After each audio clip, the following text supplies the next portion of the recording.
What's up, everyone? Welcome back to GoTV. Today we will be working on a gate for this deck we've been working on. If you noticed the past few videos we did, we basically rebuilt this deck. Didn't tear it down. We just replaced all of the important components to bring it back to life and secure it. But today we're going to do a gate behind me to close up the stairway so we can leave our dogs out and they can enjoy the sun and we don't have to worry about them. So stay tuned and let's get started. So we're going to get a quick measurement and see how wide we need to cut our boards. So we got 36 inches, so we're going to go with 35 and a half. That'll give me a little bit of room where I can hang a hinge to it, and it'll be a nice clean closure. And then the height of the door is going to be even with our railing, so we kind of stay with the theme. So that's a 27 inches. So it's going to be a 27 inch, 35 and a half inch wide door. And instead of these spindles, we're going to do something a little bit different, and I'll show you what we're going to do.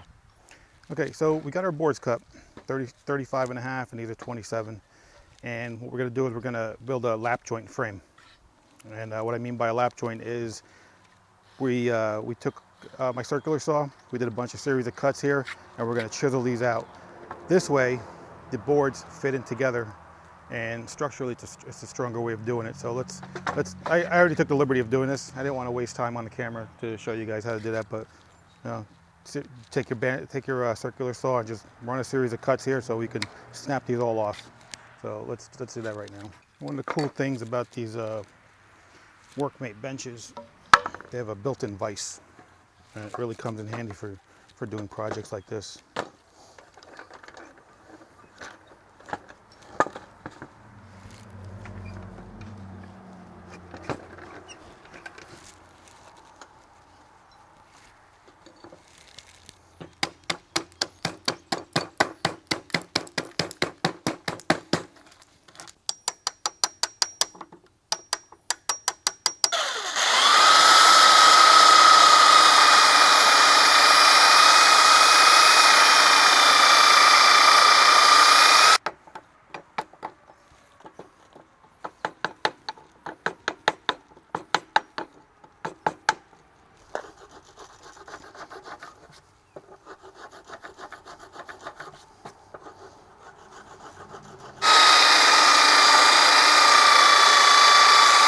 This is going to be the construction of the gate. I just want to make sure that it's going to be just a rough test fit. Make sure we're pretty square all the way across. About 44.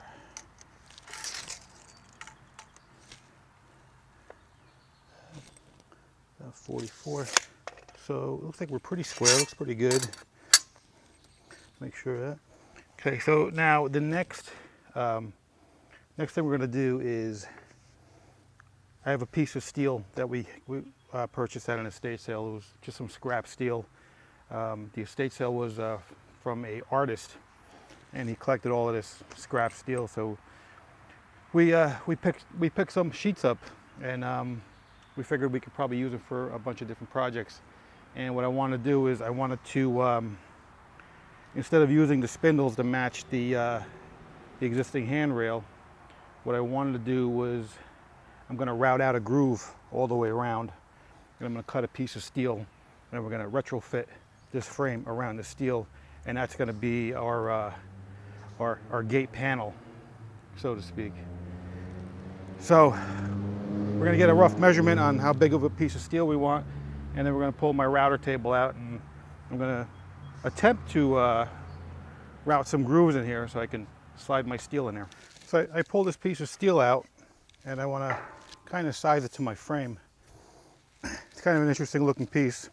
It looks like it came out of a machinist CNC machine where it probably had to cut out some plates, and they were probably using it, but this is the leftover scrap that you would get from that.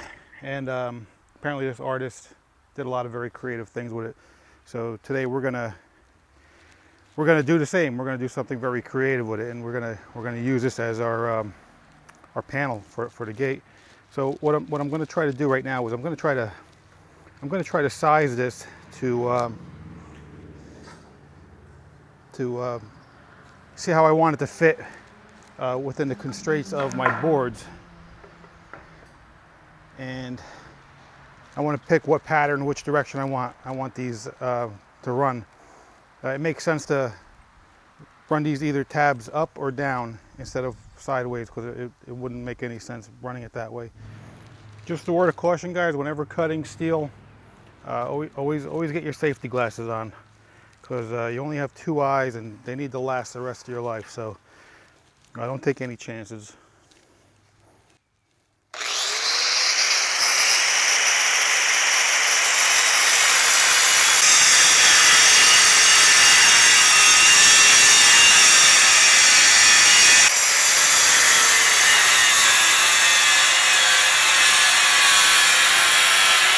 All right, so now that we got a little bit more manageable piece of steel that we're gonna size up, I just retrofitted the frames again. I laid the metal grate basically where I want it. We're gonna mark how deep I need to go with my router. Just give us a basic idea. We could size it up as we put it together. Once it snugs in there, it's not gonna go far. So it's gonna be an old piece of rusty steel. Adds a lot of interest to a new gate. A little old, a little new. I love it. All right, let's get the router out.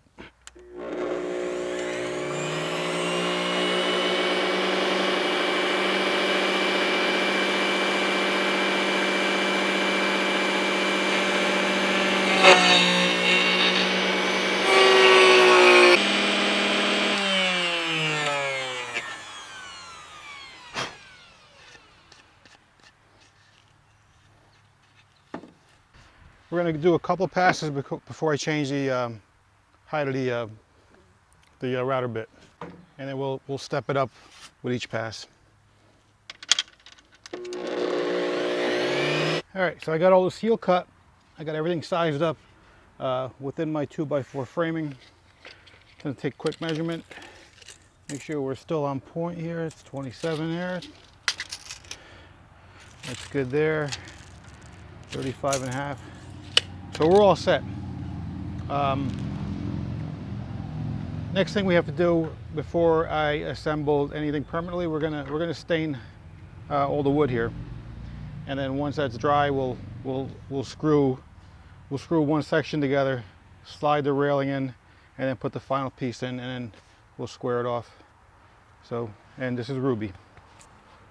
We're building this gate for you. That's it. Okay. Let's start staining this. All right, so we got all our wood stained, and I put this board down just to prevent some of the boards from scratching on the driveway. Still got it. They probably still have to be retouched once we get it all together, but at least the main part of it is stained. That way we don't have to get a brush in here and have to worry about that. So what we'll do first is we're going to screw in these boards first, and for now I am going to put in just one screw just to kind of hold it together.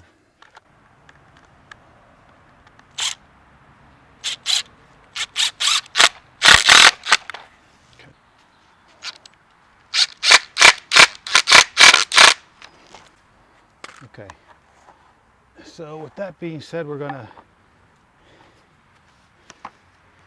get our metal grate and we're gonna slide it into position. You gonna watch me? Okay.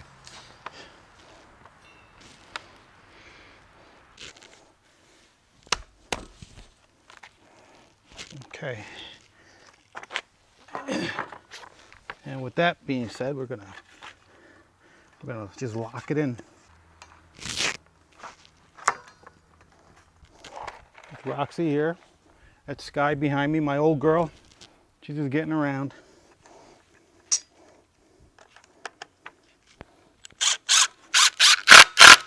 You checking my work? Huh? You checking my work? All right, so there you have it. It's a pretty cool looking door, right? Very different little rusty steel, new wood. So we're going to screw everything else down, and then we'll go attach it to the deck. All right, so we're going to start attaching our hinges to this.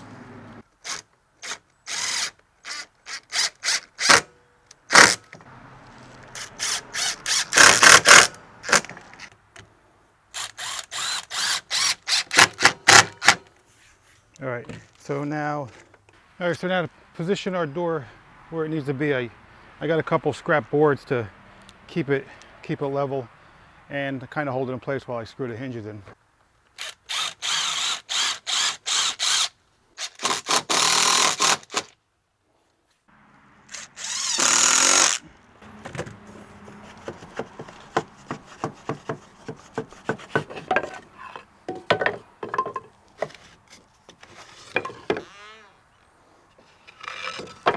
So next step we need to put in a jamb here so this doesn't over open. So we're gonna find the spot where it needs to be so it's flush with the post.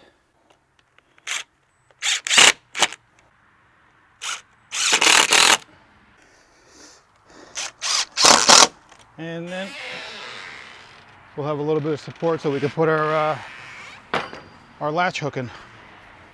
All right, so on this end here, we're gonna install a latch lock. So it locks into place, and don't have to worry about Ruby getting out. That way, as soon as you close this will lock up.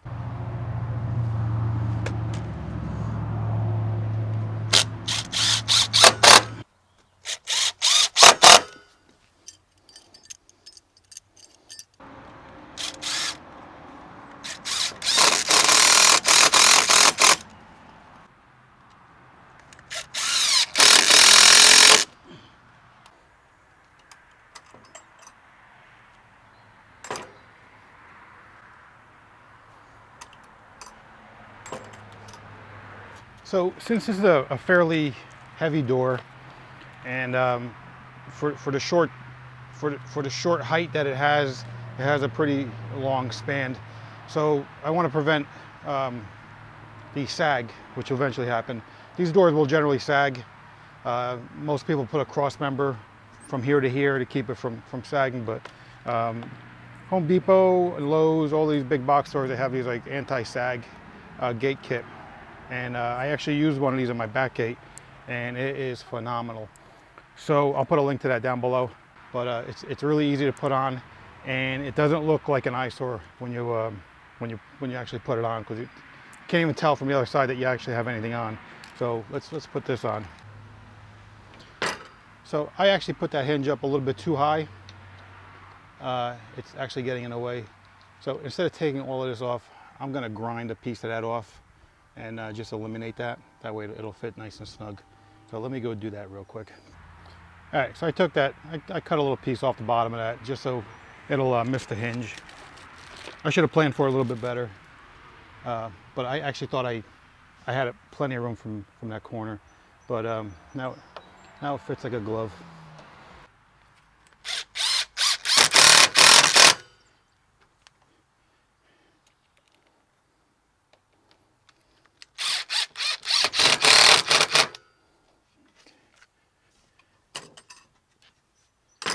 All right, and then we're going to put another one on the opposite corner. So when you attach your bottom corner bracket, you want to make sure you run your cable through before you do that. That way you don't have to worry about trying to fish it in there and trying to force it through there. So that's there.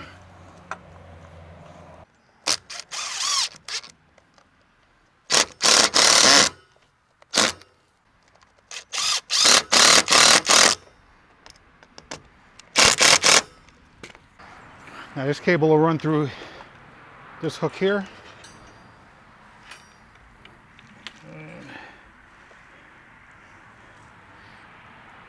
We're going to put these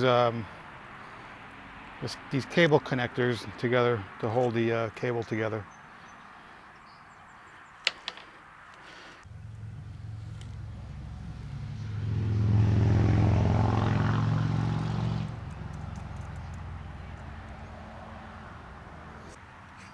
All right, so one thing you want to make sure is that this hook here is open as wide as it'll go, because you want to get full extension of this before you tighten these cables up. So that's good. So what we're going to do is we're going to try to pull these as taut as possible. Try to get this one up more. All right. And then we can just start tightening everything up here. And what's going to happen is it's going to make this very taut. Now, if you guys have a gate in your yard and it doesn't seem to close properly, get one of these kits on there, because chances are it's probably starting to sag. So now this will just hold everything into place and keep it from sagging. You could probably cut these if you want, or you could just kind of just tuck them in there. So what I'm gonna do here, I'm gonna run them through here and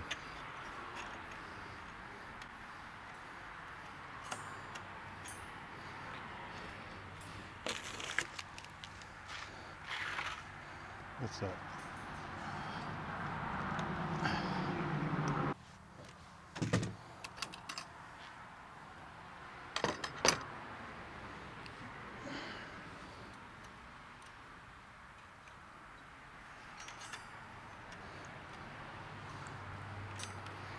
I'll eventually just cut those off.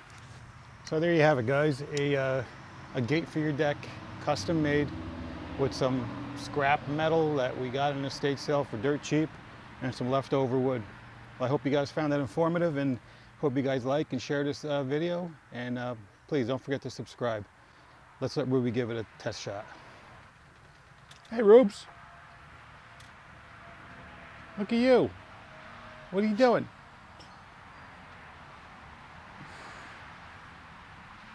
I think she likes it.